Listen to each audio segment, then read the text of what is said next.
But buy my motherfucking books.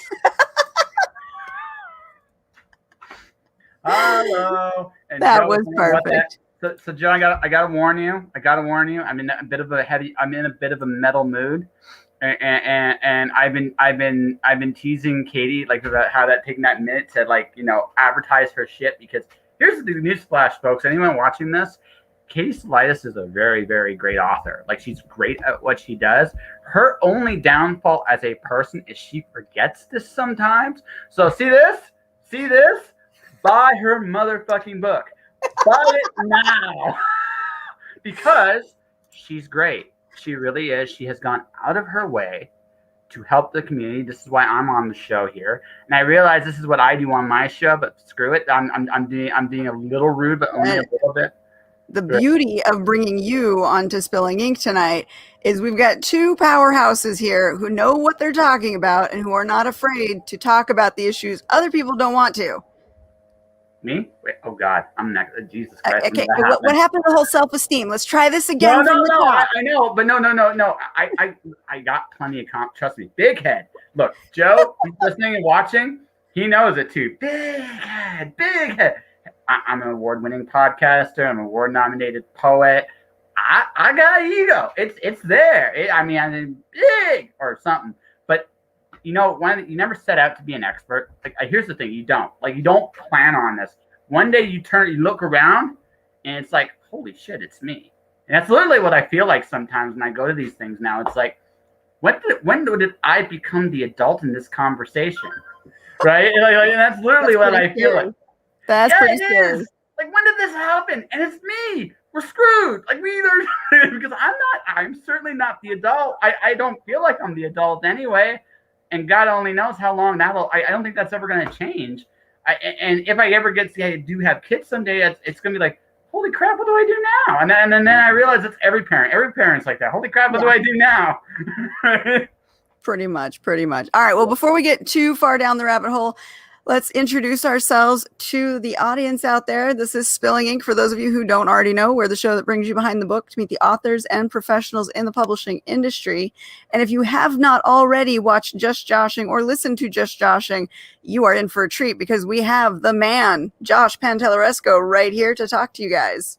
That's right. I have just done my 600th episode on Twitch. I literally just released an audio version of my conversation with Trista Robinson, which is great. We talked about stuff like her working with puppets in a horror film, which is kind of cool. Hey Tim, how you doing, buddy? Right, but I'm used to this now because I'm used to streaming. So now I get comments, I just instantly react to them. Now it's like, hey, what are you doing? Right, but yeah, no, it's one of those things. It's one of those things that I'm really proud of. I did 600 episodes. I'm into now. My goal, I actually have a crazy goal, is by the time I get to my 700th episode, I'm back on the freelancing thing, and I'm not working for anybody anymore. I'm too old. I'm just too old. Okay. Yeah. All right. Well, let's take a real quick pause here, because we do have to pay homage to our sponsor before we jump into our topics of the day. And you know him. You love him. We all love him. Joe from Go Indie Now. Hello, everybody. I am Joe Compton, and welcome to our channel, Go Indie Now. This is the place that celebrates indie artists and indie art, and we do so by producing several shows that either air on daily, weekly, monthly, or seasonal scheduling. And within those shows, we aim to educate and entertain you. If you're an indie artist who's trying to figure out how to do this, this is the place you need to be. If you're an indie artist who's looking to promote and doesn't have any avenues and is tired of the grind, this is the place to be. Because remember, it's always time to go indie now.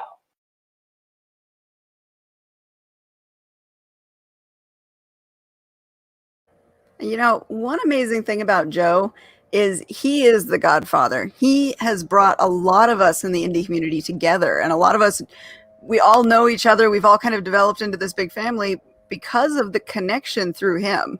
So he's definitely beloved in the community, and what he does and his shows and the vast variety of what he offers on his channel it's it's like a master class in how to be an indie.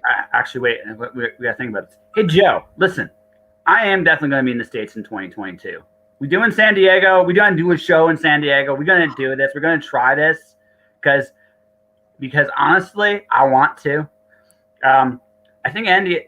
And the only thing I'm going to ask about Andy is who are you talking to when did the podcast start? I believe he's talking to you on that one. Oh, geez.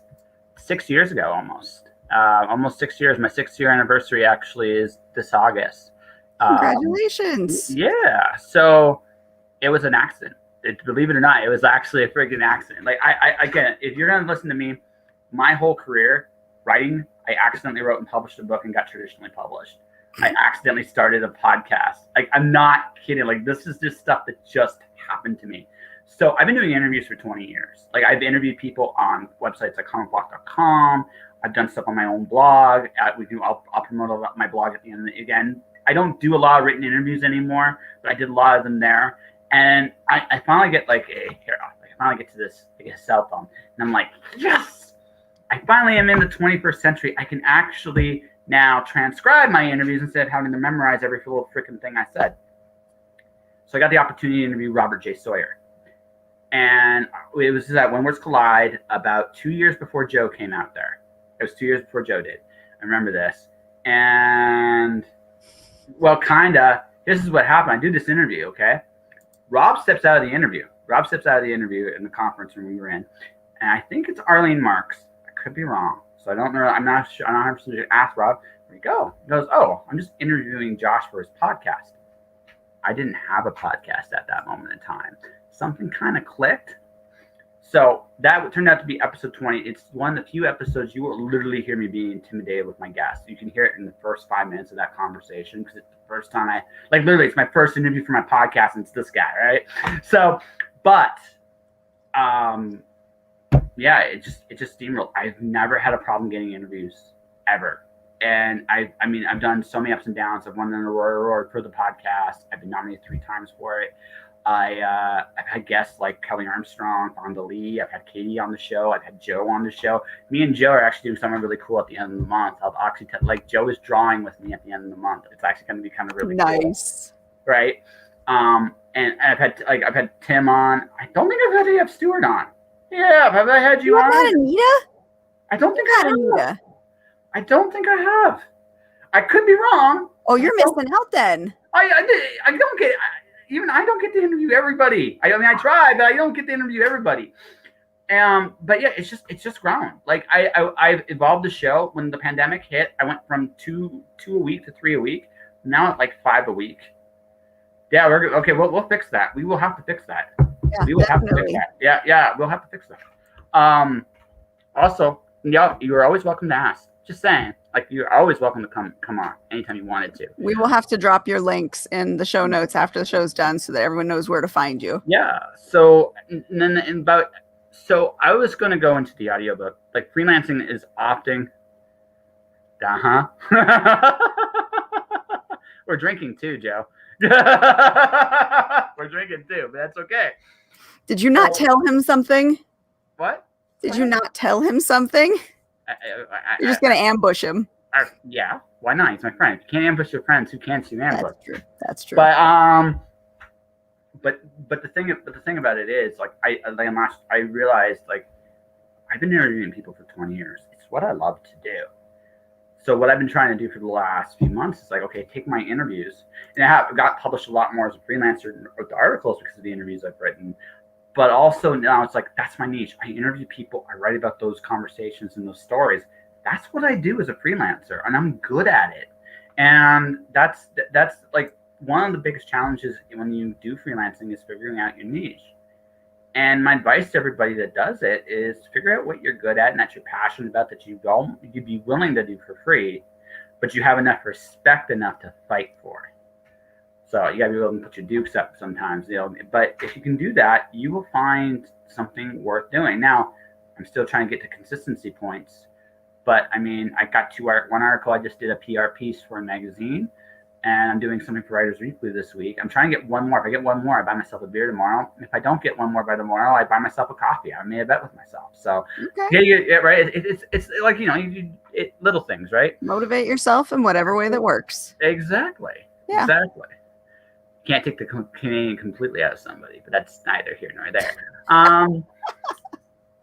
But yeah. So I mean, the answer to Andy's question is, it started about 6 years ago completely. Like, I didn't plan it. It just was one thing led to another, and I truly believe this. Everything you do leads somewhere. All the skills, everything you work on and develop, all play a role in where you're going. And so you just have to be willing to go out there and just do those things, whatever those things look like, and not really worry about it. Just do that thing, and it will lead you to where you need to go. And you have to enjoy it too. If it's something you enjoy, that makes it all that much easier to continue.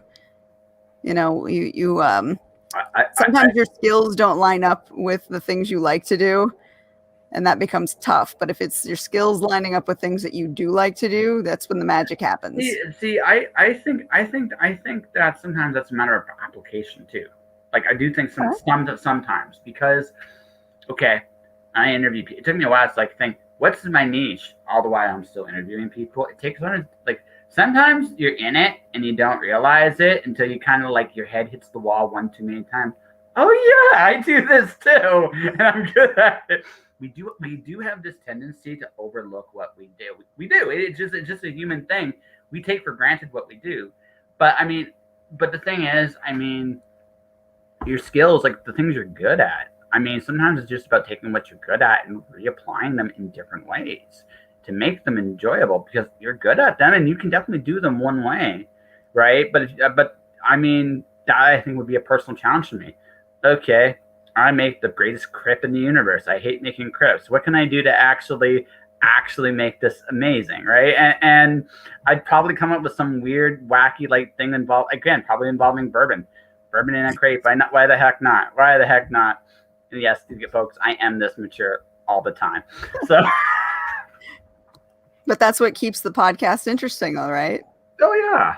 I don't know what I'm saying. I'm going to talk about, and nor does my guest. And sometimes it's great. Actually, almost all the time it's great. I think the nicest compliment I got was from JD Estrada. He was like, "I never know what the hell I'm going to say on your show, dude. I never know." And it's cool because sometimes we disagree on stuff. Sometimes we just have a great back and forth.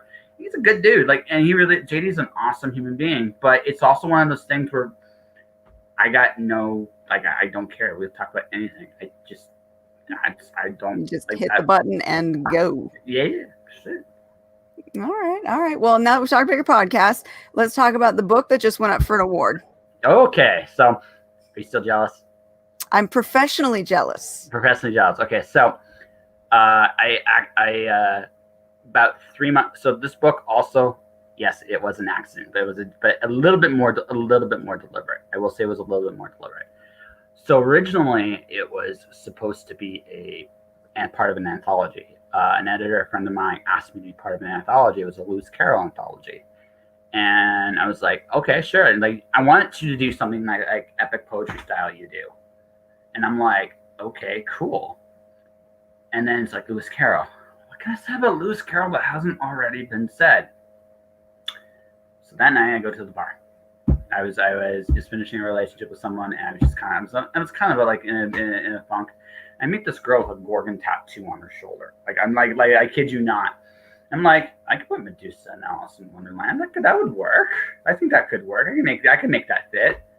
And then I just had this eureka moment. Oh my God, what if Alice was Pandora? And suddenly and what if she opened the box and a certain Cheshire friend actually was inside the box? Now was in her head. Now I have a story. Now I have an interesting story. And then it didn't make it into the anthology. It almost did. It didn't quite, but it was too good not to do something with. So it was funny. I ended up looking for an artist. So someone I knew in Calgary, because her boyfriend and I used to play Magic against each other in tournaments of all things, right? I ended up. She was so Kenzie Carr is one of the most enthusiastic people I've ever had the privilege of working with and having worked for me. amazing illustrator. She kills it in that and the illustrations on the inside. And it was a very fun project. It's also like led to something like my Alice story is she's not a genocidal serial killer, but she's lost. She's trying to figure out who she is, and she's got a cat in her head constantly tormenting her. And the cat is also a certain Greek character in mythology. I'm not going to name names, right? The next book coming out is called Alice 1 ? Comes out November 1st. The realizing, are you talking releasing or realizing they're go indie now? I'm going to say releasing. Yeah. So Alice 1, the next I'm guessing that he's at work, and that's why we're getting auto-corrected. Yeah, okay. It's no problem. No problem. It comes out November 1st. And then December 25th, my next book, Lights Out, which is written and illustrated by yours truly. I actually illustrated the book. I'm kind of scared to death. You put all of your drawing parts of your podcast together and made it into something, didn't you? Kind of. Okay. So this was an opportune time to kind of come out of your comfort zone. So I decided, and actually, let's see if I have it here somewhere over the rainbow. No, I don't have. Oh, yeah, I do. Right there, hidden. So my sister bought me this at the beginning of the pandemic. Is that the notebook? Yeah, it's a notebook I draw stuff with. Ooh. So I'm drawing stuff like obnoxious boot slink. You can see right there. That right boot is deliberately obnoxious, like just by design. And then like I've been doing stuff and led to stuff like Duck Dodgers in the 24th and a half century.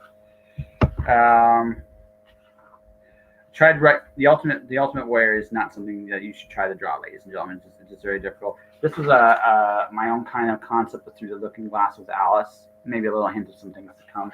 I won't say what and who. And let's show a couple other fun ones here. So like Miss Marvel from like I've been just playing with this. Nice. All right, Earthworm Jim. Oh, bring it down a little. Yep, there you go. So, but as you can see,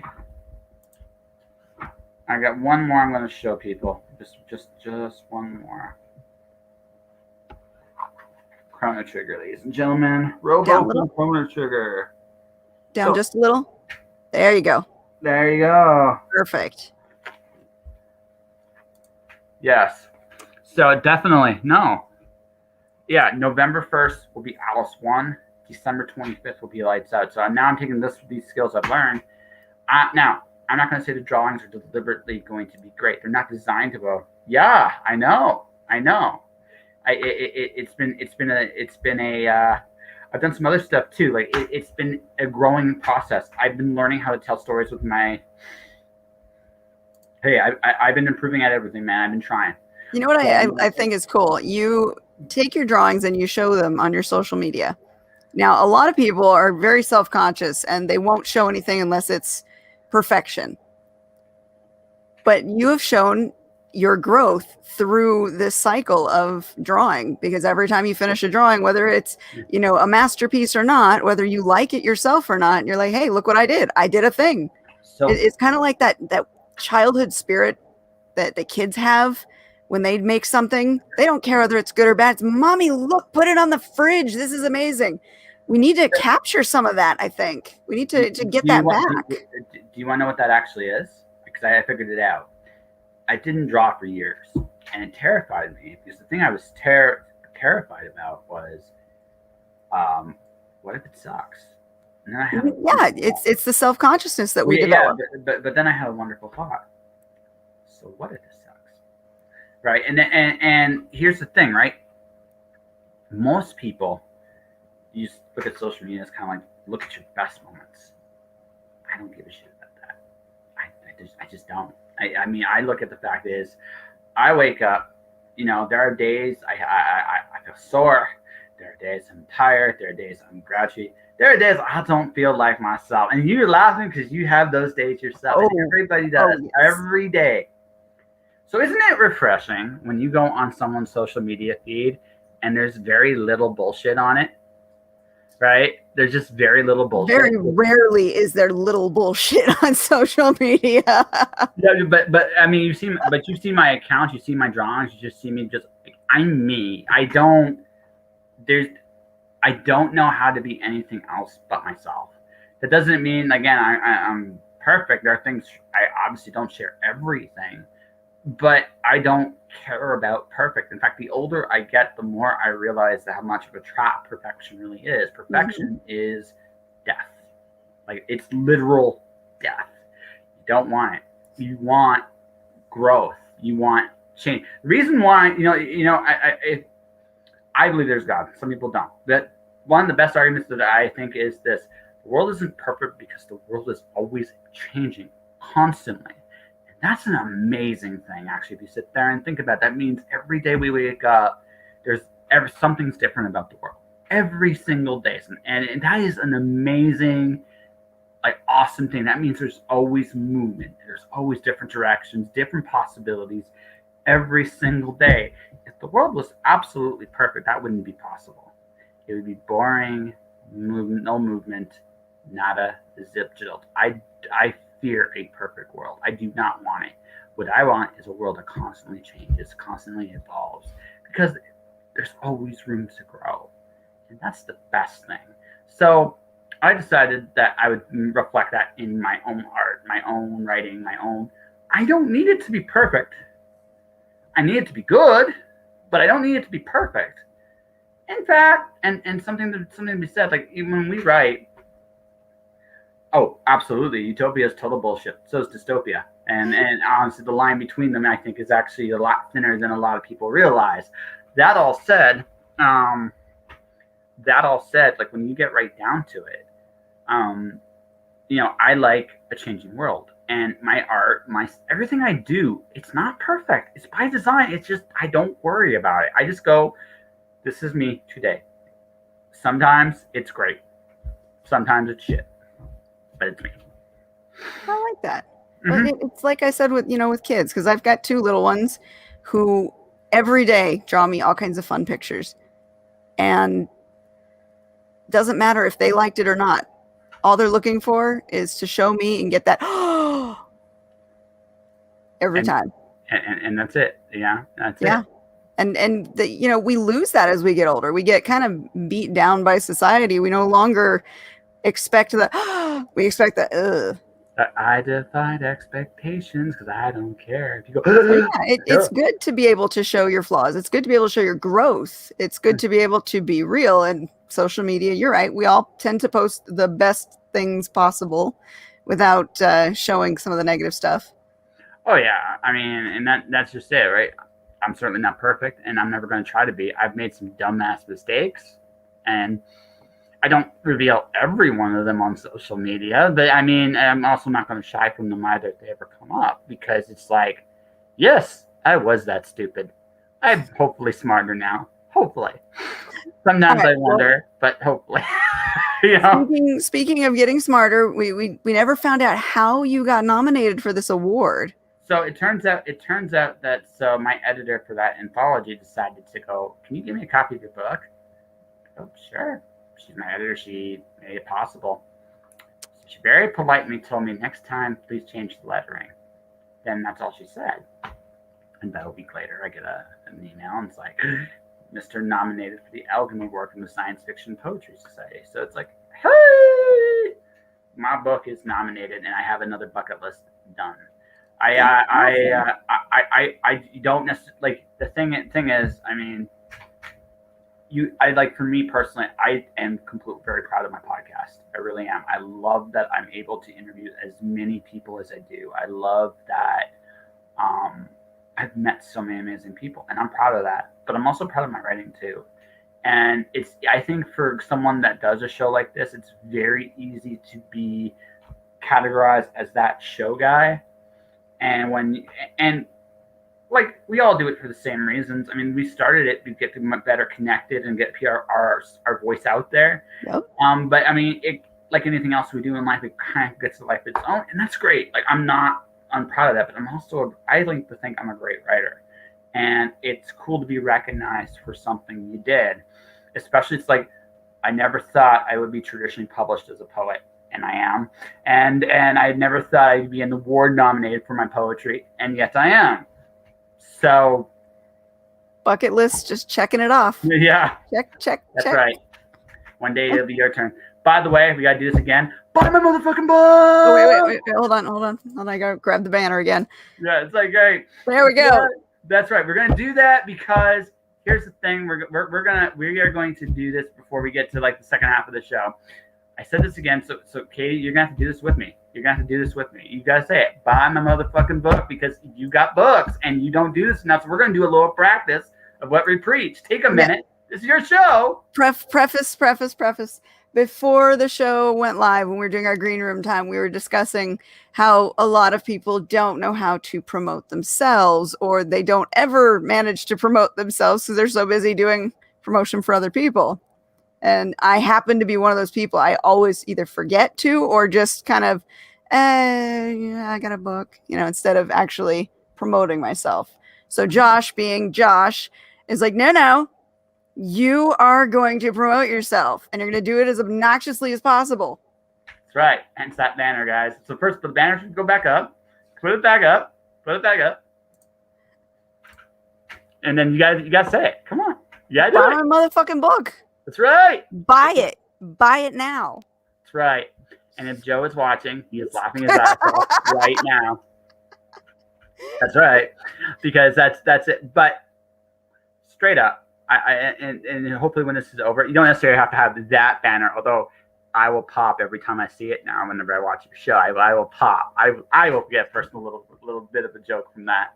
But even if it's not that banner, take you write great books. Take a minute, either at the beginning of the show or at the end of the show, just 1 minute. Mention your last release. Just mention your last one or the one that's coming up because you're great, and it takes a minute. And honestly, it's a good practice for you and your other hosts. Like Jay and Jane both don't do it enough either, right? And that's and sometimes I get it too. They have other causes they're interested in, especially Jay. But take that minute because you guys, again, you put in the work with your books. Yeah, well, and the whole point of this started because we were discussing the fact that there are lots of good books out there. But if nobody's aware of the book, they can't go buy it. So the author has to figure out ways to make people aware of their book. And without having to spam, without having to, all over social media, go buy my book, there's engagement. And the show is all about engagement. So we as the hosts, and I know my other hosts aren't here right now, should be using some of our time to remind people that, yes, we're bringing on new authors all the time, but hey, we got books too. Well, see, at the end of all my Twitch episodes, at the end of all of them, I mention my Twitch channel, then my YouTube channel, then my book. Like it's a habit. Like shows should habitually have ends and beginnings, just whatever those habits are, because people repeat that shit. I've heard Josh shush a few times in person, which is hilarious. But that's why it's still like if you listen to my. Yeah, absolutely. Oh, what did Joe say? I think that the great thing about every person here is we are working to change, and we will. It's a hilarious. This is a hilarious thing. This conversation ended up being talking because I'm right now writing an article about engagement. It's a muscle that I think all authors need to practice a little bit. Now, again, I don't think it should be the end all be all. I mean, but all of us have to at least be comfortable enough to say, "Hey, listen, my book rocks." Like you just have to have a little bit of that in you, because if no one's going to believe it unless you say it. And again, you don't have to be like over the top. You don't have to be larger than life. You just have to have a little bit of that confidence to say that and engage with people. And it's a muscle I think a lot more authors have. We're in the social media age, right? Unless you're J.K. Rowling or Stephen King, you need look.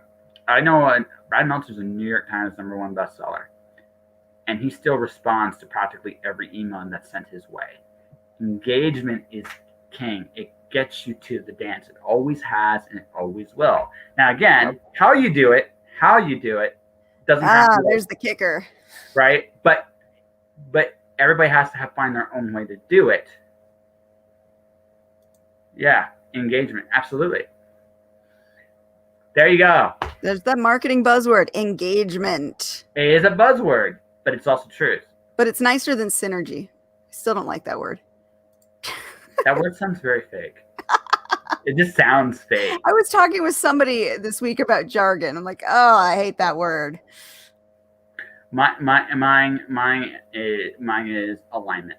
I hate that one. Alignment. Okay. I hate that one because I think, don't get me wrong, I do think there's validity to that. We all have to kind of go where we're kind of supposed to. I do believe ironically, I do believe that everybody's got this greater destiny thing, and we all have to quote unquote align to it. But I have heard alignment so much, I want to drink.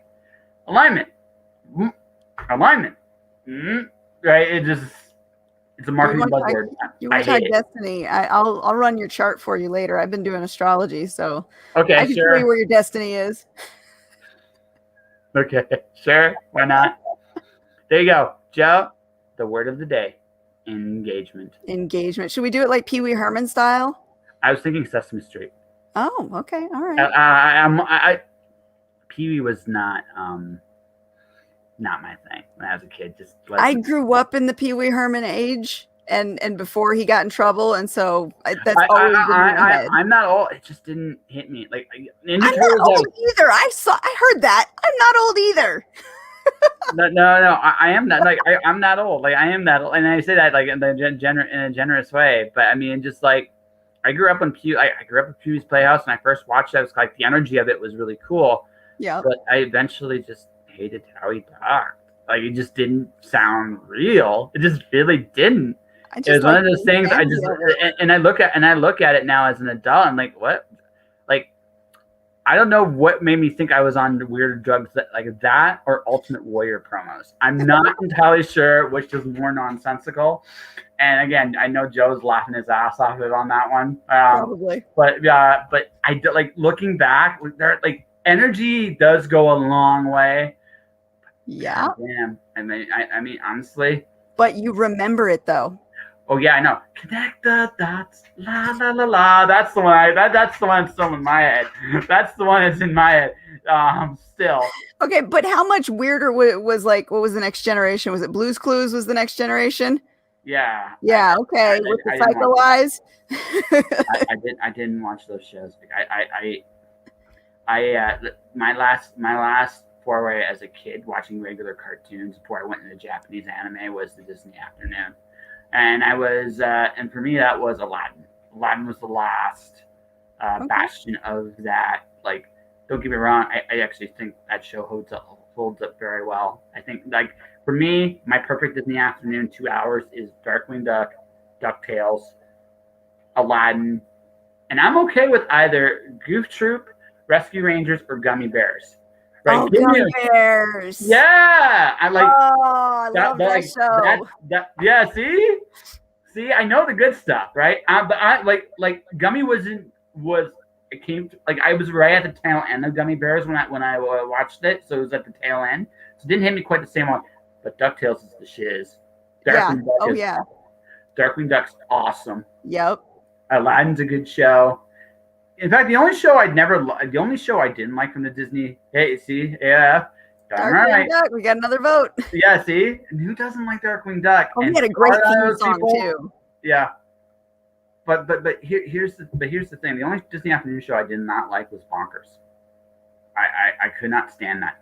That's the only one I couldn't stand. The rest of them work. They were what they were supposed to be, right? Like I liked Goof Troop. I liked Rescue Rangers. Tailspin was meh. It was mediocre, but Tailspin was cute. It had its moments. I think the first the first big story that when Kim and Kit got together is still great.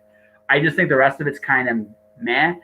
They lost half their cast about halfway through the series, and you could tell it kind of hurt with the kind of story. Yeah, that will do it. Yeah, that was so. But again, you look at Darkwing, you look at DuckTales, you look at like the really good shows. Oh, nostalgia. Yeah, exactly. But then I got into Japanese anime, which I got again Dragon Ball Z. Looking back, I'm not quite sure what I was thinking there. But then I got into the good stuff there, like Samurai.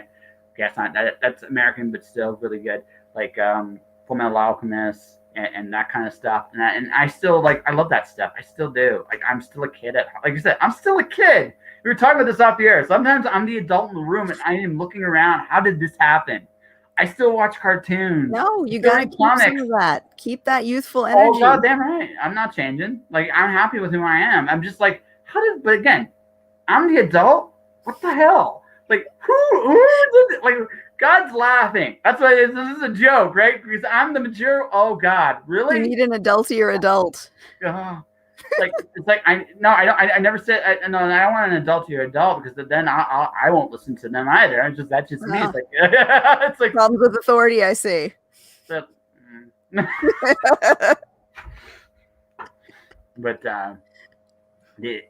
again, it just is what it is. But again, I remember like I missed a lot of the really really really insane shows. Now look at cartoons today. It's like back in my day they were better. Actually, they were. Back in my day, they actually were. Yeah, in our day, they were. There's some of the shows that my oldest daughter was watching, I couldn't stand, and I banned from the house because I could not stand them. They were that horrible. Now my littles, all they watch is YouTube videos. So there are some gems out there. For example, Avatar: The Last Airbender. Avatar was good. Korra, not so much. I mean, Korra had its moments. It had its moments. It wasn't again. You had a really high standard. Avatar was good. Yeah. Oh, and by the way, one of my guests, Elsa Guerra Garza, she drew stuff in Avatar. I was like, yeah. No, I like the people I've gotten to meet. I cannot stress enough how neat. Like, how did I get here? That I don't get imposter syndrome the same way, but there are moments where I take a step back. I'm like, wow, am I talking to an amazing person? I feel like the most immature person in the room, and more so than normal. But you roll with it, though. Oh, that's totally. The thing. You roll with it. Oh, absolutely. And that's a skill. That's a learned skill because a lot of going back to the whole author thing. Why authors don't promote themselves that well is they let the imposter syndrome take over, and they don't learn the skill of how to just roll with the punches and be able to. If I screw up, I screw up. Well, so I have 8 rules to success. Pinky and the Brain. That is a fantastic cartoon. Yes. That is a fantastic cartoon. They tried to bring the Animaniacs back, and it just isn't the same. So the other gem I was going to mention was Samurai Jack. That show's amazing. That is incredible. And the ending of the series is awesome. Like, it is so... But Aku, like the villain Aku and Jack, they have one of the most complex relationships I've ever seen in any show, let alone a cartoon, right? And I think the best example of this is when they agree to settle things in a hand-to-hand combat match. And Aku's a demon, so he's got these superpowers, and they actually agree to terms for a fight. The demon goes, "Your sword. You can't bring your sword to the fight because the sword can kill the demon." Sure. Right? And so Jack goes, "You can't use your powers and you can't shapeshift." So it's an actual, and then rather set their terms. They pick a place, they agree to the place, but Jack doesn't quite know how to get there. So the demon goes, "Do you want to lift?" No, thanks. I mean, I'll get you there. I mean, it's not a problem. We're gonna do that is such that cartoon is brilliant, and I encourage anyone here. You love great cartoons. Samurai Jack is the shit. It really is a great show that got under the radar when it first came out. I saw it much later. Wow, that show rules. And I bet my daughter's seen it. She's big on anime. Yeah, no, it's not anime. It's North American. Really? It's a North American show. Okay. That's what makes it really cool. It was, again, North American cartoons kind of like there are gems throughout. Rare. I'm enjoying Harley Quinn. It's not. I haven't seen it. It's not a kid's cartoon. I don't expect it to be if it's Harley Quinn. No, it's not. It is. It's good. It's really, really good. Okay, I'll look it up. Yeah, no, you'll like it. It's an HBO cartoon. There is a reason why it's HBO. Okay. It's very complex. Harley is she's my favorite currently in comics. She's my favorite anti-hero. She's not a villain exactly. She's an anti-hero at this point, and she's like awesome. And one of my buddies is actually drawing it, which is just so like again, it's a small world. Oh, that's awesome. Yeah, Riley Rossmo's drawing it. I actually just interviewed for my 599th episode. I interviewed the writer of the current comic, Stephanie Phillips. She's secretly Canadian. By the way, she's secretly Canadian. I don't care what. She's actually okay with me saying that. I call her when I'm going to advertise the episode. It's my secret Canadian buddy. She's a hockey fan. She's grew up in Florida, but she's a hockey fan. Loves Tim Hortons. She's secretly Canadian. I'm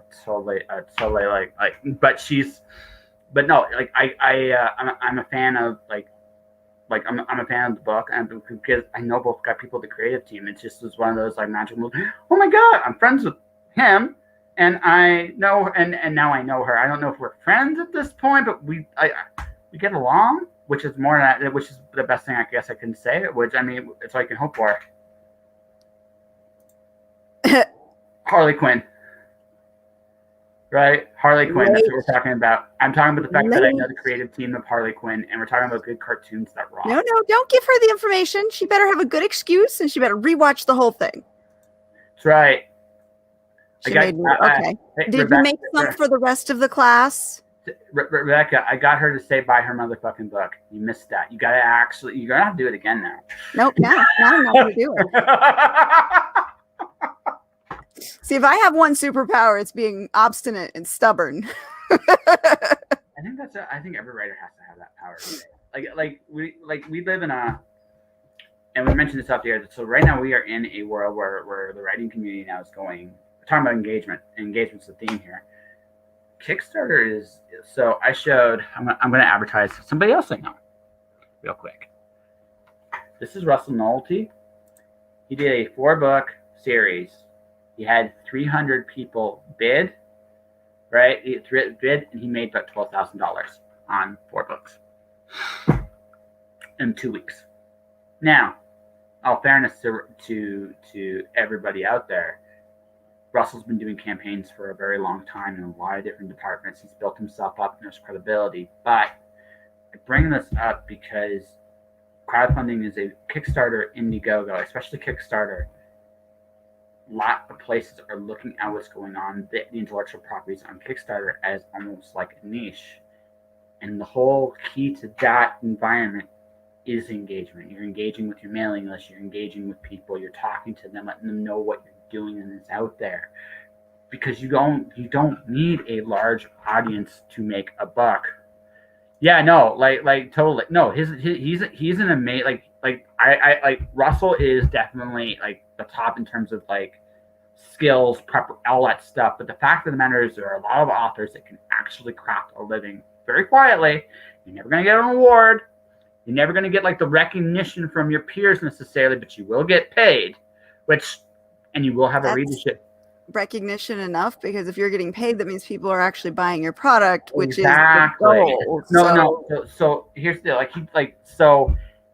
it's such a big part of like publishing today, especially comics, absolutely, but it's largely untapped. Here's another Kickstarter book, by the way.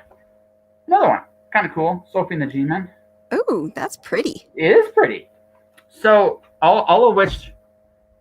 There are authors doing it and doing well at it, or at least getting their projects funded. But what is the secret sauce to their method, though, is what I wonder. Because to do a newsletter, typically you have to have something newsworthy. So are they sharing the process? Are they? I mean, how are they? It depends on the newsletter. It depends on. Again, you could do that. You could do this.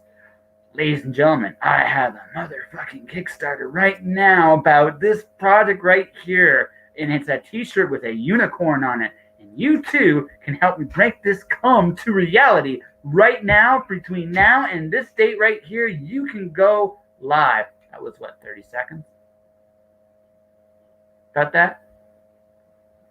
But will it work? I don't know. It worked for Macho Man Randy Savage. He made but millions. Also, that was part of his brand, though.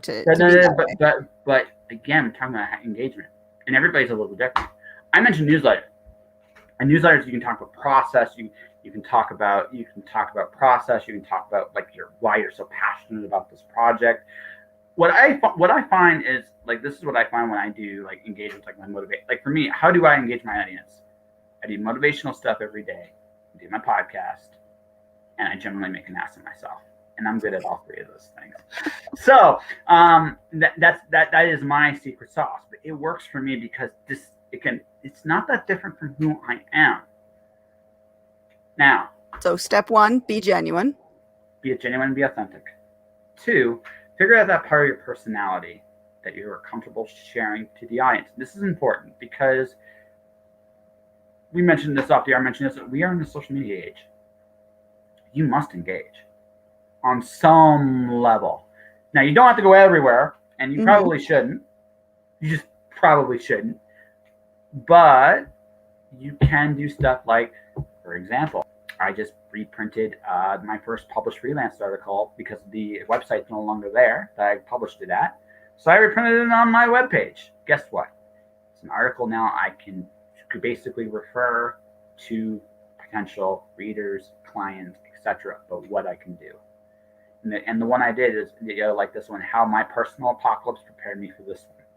And right, that one got, I just put it up. I remember that one. Yeah, it's one of my favorite things I've ever written, and it's up there now, and you can go read it. And again, so stuff like that, like you're engaging people, like how you choose, like whether it's your blog, whether it's your mailing list, whether it's email, it really doesn't matter how, as long as it fits you and it works, right?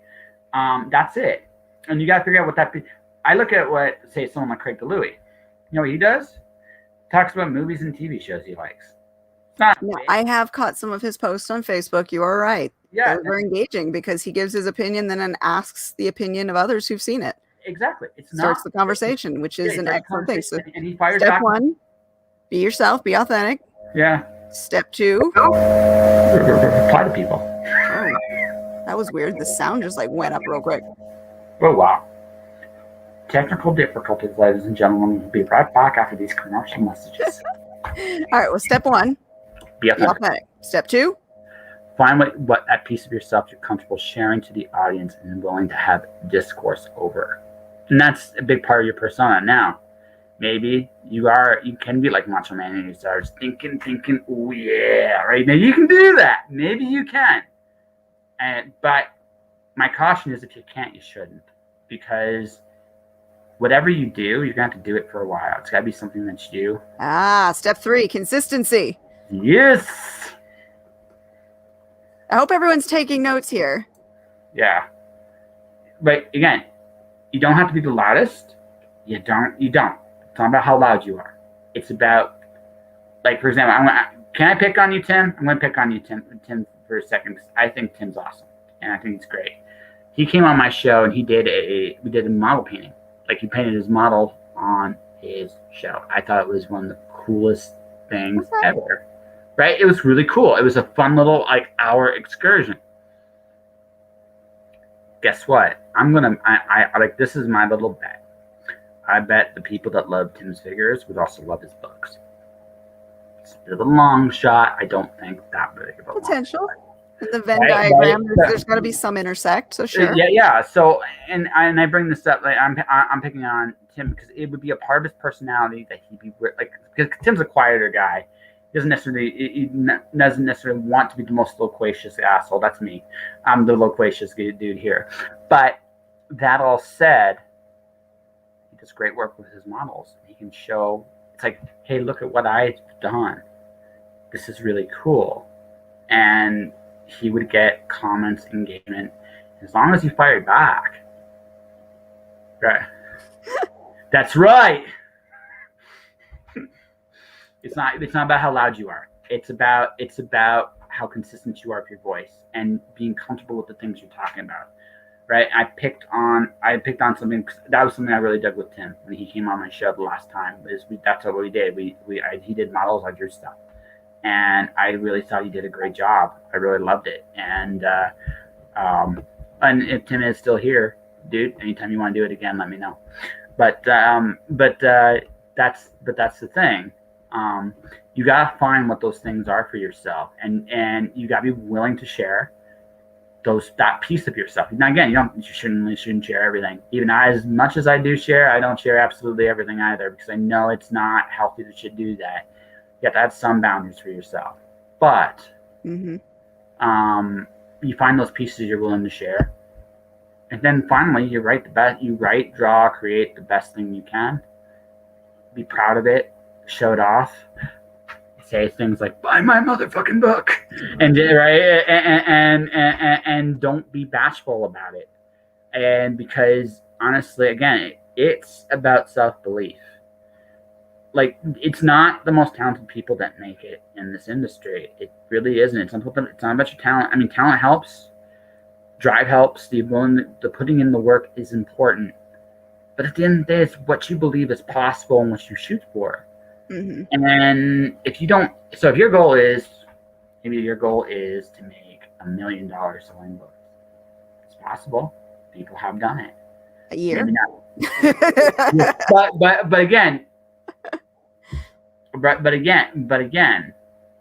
now that you have a specific goal, now you think about the process of how to do that, right? And the more specific your goals are, you can create a map to them, right? Now, maybe, like, for example, let's say the $1 million thing. Maybe it's not just books. Maybe you sell a movie deal. Maybe you want a television show. Maybe you want a video game. Maybe you want, because you are in the business of IP. That's one of the big things as a creator, as a branded business. You're creating intellectual property. So what you're doing, and intellectual property makes the most money. When a publisher sells your books, they don't just sell it once. They sell it many, many times over. Yep, it's as an growth over different products. That's right. You've seen Spaceballs, right? What? You've seen Spaceballs, right? Yes. Merchandising. Yes, absolutely. Fun fact, I'll let you know a little fun fact. During my high school days, it's actually a class project. We did a remake of Spaceballs. Oh, that would have been funny as hell. It was. I got beaten up I got beaten up a lot in that. It was fun. It was a lot of fun. What character did you do? The Yawning Prince. The Sleeping Prince. But we took it one step further. Because we had lockers. Again, we didn't have special effects. We decided to take it to our own deal. So I got thrown into the locker. That was the thing. And I had this idea that okay, now he's down because he was such a prick. Everybody, even people off camera, come on and just start beating him. They all take turns. Like, if one guy starts, like, no, stop, so they can get their shot in. No. It's like, it was fun.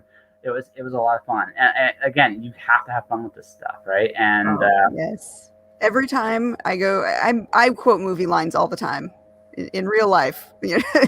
Here I might be nice and quiet and reserved, but I quote movie lines all the time in real life. And one of my favorite things to quote, especially when I'm doing the load in and load out at a convention, is the scene where they're walking in the desert and everyone's like, water. And what does the princess say? Room service. As long as your combination isn't 1, 2, 3, 4, we're good, Gabe.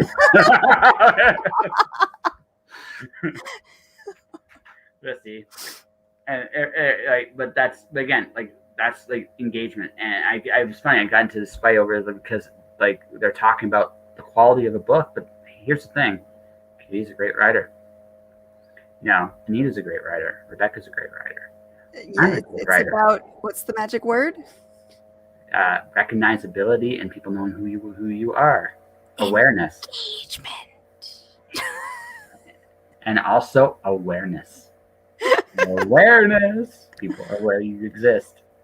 Yes, that's right. You have to be the one going, pick me, pick me, pick me, in the crowd of people. No. You do a cheer. You're like YMCA, and just start. I'm not saying you do YMCA. Stand out, but you gotta find that I learned this when I was in Phoenix. I was learning how to hand sell to people.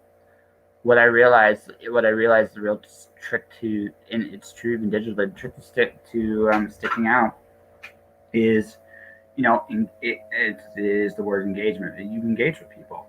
A lot of people don't do that. Hey, hi, I'm Josh. How are you doing? Wow, he's saying hi to me. Does he actually give a shit? And then we have a conversation. It's like, oh my gosh, so what do you want to do? I want to play video games. Okay, what do you want to play? I'm a Hearthstone guy. Okay, maybe I'm a Fortnite guy. I don't know. And then, all right. And then we have an actual conversation. That's right. That's right. Spaceballs. It just keeps. Spaceballs and Princess Bride. Those are the two most quotable movies. Princess Bride is better than Spaceballs. Well, if you've read the Weapon of Magical Destruction or the entire Agents of Asset series, you know I have a character who uses Princess Bride quotes to disarm the main character. That is his defense mechanism when he is trying to disarm. Princess Bride quotes is a pretty good way of doing it, but I just think that book is. It's one of the most genius things I think ever created because it's a serious book that's also very silly and whimsical, and also you can read it so many different ways and it works. Not very like Spaceballs, for all the fun we can have with it, it's goofy shit. That's what it is. It's a goofy. It's so much fun though. And there's nothing wrong with that. Like absolutely, like. It's like Ghostbusters. I know Ghostbusters is a silly movie, but I'm there to have a good time. And that's Spaceballs is in that vein. It's a silly movie. I'm here to have a good time. But Princess Bride actually has depth to it. Like it actually has a lot of depth. It has a lot of depth, but it also goes for the cheesy punchlines as well. Absolutely. I mean, but it does both, right? It actually does both, which is so hard to do. Like there's not many books that can hit that switch so well. There's very few authors that can hit that switch so well. There's only two I can think of in both comics and writing that do it really well. One of my favorite writers, Peter David. He did the Incredible Hulk as comics, but it's his novels. So the Knight Errant series, like a few other things. There's silly ass shit in his stuff, but he's also got some really serious, like cool stuff that in there. Like he's underrated. Comic wise, it's Terry Moore. Terry Moore is the guy I look at and go, he does both so well, and he draws really well too. I'm professionally jealous. Yeah, one day. See, professionally jealous. It's a thing. Mm-hmm. Damn right. Well, it can have depth. Yes, it can. It can. But sometimes it's Velveeta, Rebecca. Sometimes it's just Velveeta. Oh. That's not right. Actually, I did a whole blog post talking about important blog posts on how comedy is undervalued and how it's used everywhere for different things. And it's that little extra that can sometimes push the interest over the edge. Comedy is it's also one of the trickier forms of storytelling, though, because what you and I find funny might be very, very different. That's true. It's very subjective. Well, yeah. Well, that's the thing. Like, I think tension is, in one way, the easiest thing to draw. We all can relate to obstacles in front of us. Humor is harder because my sense of humor and yours are very different. Well, that's why you have to employ different types of humor. You have to, play the levels. You can't just one note it. No, no, and my favorite example of this, believe it or not, is Spider-Man. Peter Parker, when he's fighting crime, is always telling jokes because it's how fear, humor is a good way of dealing with fear. It's an excellent tool to deal with fear, and that's how he deals with it. But I always found Peter best when his jokes weren't always funny. Sometimes they're terrible, and in fact, I actually enjoy that because I think that's the way it should be. It's ish, Rebecca. It's very much ish. It's very much ish. It's not really a cheese frog. It's ish. It is addicting though when done right, but it's not cheese. It's like it's like radioactive mutagen in disguise. It and cockroaches will be left over after the apocalypse. That's right. Find these blobs of Velveeta cheese. That's right. Still in that perfect square little. It's like, what are you supposed to do with this? I don't know. Humans were weird. But I mean, humor is so hard because it is a roller coaster. Everybody's got these different levels. The only thing harder than humor is joy, because joy there's such a fine line with joy. genuine happiness is such a rare and valuable treasure, and when it's written right, it's probably the most beautiful writing we can do. But it's such a fine line, because you go over that line, it is cheesy. We're going beyond the realms of Velveeta here. We're going into like the Yep. depths of hell. Like Oh, cheese. not nacho sauce. Yes, depths of hell. Right? Nacho sauce. Again, addictive. 7-Eleven. But you will pay for it. Yes, but there's a line, right? But if you do it just right, it is the best writing you can do. But it's so hard. Tension, right? It just is. Like a genuine happy moment is beautiful, and it again. I don't know. Like, and I'm just saying this, like, all humility aside. I haven't done that kind of moment I'm happy with yet, and that's just because they're so hard to do. Humor I can do. I can do humor kind of like I can do my humor. We'll say that I can do my humor. I can distract you with randomly weird shit, and do it. Okay, all right.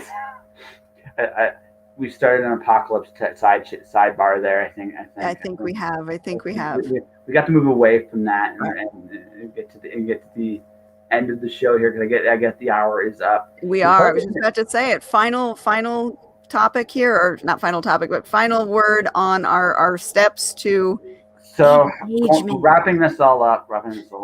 In the marketing is engagement.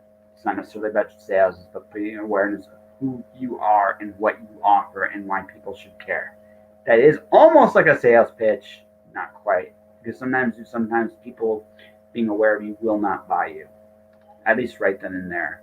But again, the more people you are aware of who you are, the better chance someone's going to invest in you, because we all buy things that are familiar to us. Yeah. That's the bottom line. So the more you engage, the more people are aware you're out there. The more people are aware out there, the more they're going to look at what you do. That's the bottom line. So that's 1-to-1. Number 2, we're going to do. Can I do plugs? Let's do plugs. Yeah. So first and foremost, I have a Twitch channel, twitch.tv/JustJoshingPodcast. I'm almost at 100 followers on Twitch. I am joining the Twitch army, and I got to get people to watch me live more. So if you guys are on there and you have me on Twitch, come join me live. Most of the time it's 7 p.m. Eastern time during the week. My schedule really soon. I got a really cool week. This week, I'm drawing a lot of pirates when we get to the second half of the week. I'm just telling you that right now. I got 3 back-to-back drinking draws. I haven't done them in a while. But that's coming up. My YouTube channel is Joshua Pantalleresco. So I got a little bet with Nita Lanning and Meredith Laudern. They are all a raging podcast. The first to 250 followers gets the other person to draw something. I have to draw something for them if they get to 250, but I want them to draw me the nastiest penguin zombies ever if I get to 250. So if you haven't subscribed to my YouTube channel, Joshua Pantalleresco, but it looks like this, that name you see there, just copy and look me up. You'll find me. Smash my like, hit the subscribe, get notifications. My interviews do show up there as well. Beyond that, Alice Zero is nominated for an award, and I'm gonna slide that into the comments if you can, Miss Katie. Buy my motherfucking book. but Alice Zero is Alice in Wonderland is Greek mythology. Alice is Pandora. She opens the box, and a certain Cheshire friend gets inside her head, and she wakes up and has to figure out who she is, where she's from, and she has to escape. The playing cards are her jailers, and everybody in that story is a mashup of somebody from either Wonderland, Greek mythology, or both. I'm really proud of it. It was super fun to do. Alice 1 comes out this November. Boom. And now, Katie, you're wrapping up. You got to do it. What's the motherfucking book you are promoting, Miss Katie? Hold on. Before I do that, I got to pay homage to our other sponsor, because she will cattle prod us if we don't. And she is in the comments right now. And we love her because she is always here for every single show. Mistress Rebekah Dirty Jonesy, you will be entertained, and she has some amazing books that you definitely need to check out. She also does live hangouts on her Facebook channel or her Facebook page every Wednesday, I believe it is, and one of these days I'll actually get to make one. I keep trying, but I get the notifications way too late, or by the time that I've gotten home from doing stuff with my kids, it's already over. I'm like, dang it. But yes, you definitely want to check out her hangouts. She also does live readings, and that woman can read. She definitely has a knack for those live readings. She sounds wonderful. Her timing is perfect. I just love listening to her read. But anyways, thank you, Rebekah, because you are one of our sponsors, and we absolutely love you. Moving on. Since we're talking about buy my motherfucking book, how about picking from any of the list above there? As you can see, I've got a few to offer. You can find out more at katiesolitis.com. You can also check out my YouTube channel, where if you would like to get a sampling of A Weapon of Magical Destruction and A Taste of Your Own Magic, which is books 1 and 2 of the Agents of Asset series, you can listen to both of them in completion on my YouTube channel at youtube.com/katiesolitis. All right, I think we are just about done. Josh, thank you for hanging out with us. This has been a great conversation. I always enjoy hanging out with you. I just think it's the number of times I used the word motherfucking in this episode that got you this time. This felt very punk rock. I really. And by the way, Rebekah, congratulations. Thursday, congratulations. Yes. Oh my God. I need a picture of that book cover so I can put it up, because I love that book cover. Also, Rebekah, this is a suggestion for Spilling Ink next week. You should do a little 30-second thing and make Katie air it on about why the Vestet is awesome, because it's your most recent release. We're gonna get her to do a quick recording so we can have a bumper just like we do for Joe, and he's actually gonna get us a new one when we come back in September. So we've got one more week of shows, and after we're done with next week, we're gonna take our hiatus for the month of August, but we will be back in September after that with brand new show format, possibly another new host. We will see. There's some surprises coming up. But for now, we've got one more week, so we will be back next week, guys. Definitely come check us out. Saturday nights, 5 p.m. Pacific, 8 p.m. Eastern Standard Time. That's it for us. Bye, guys.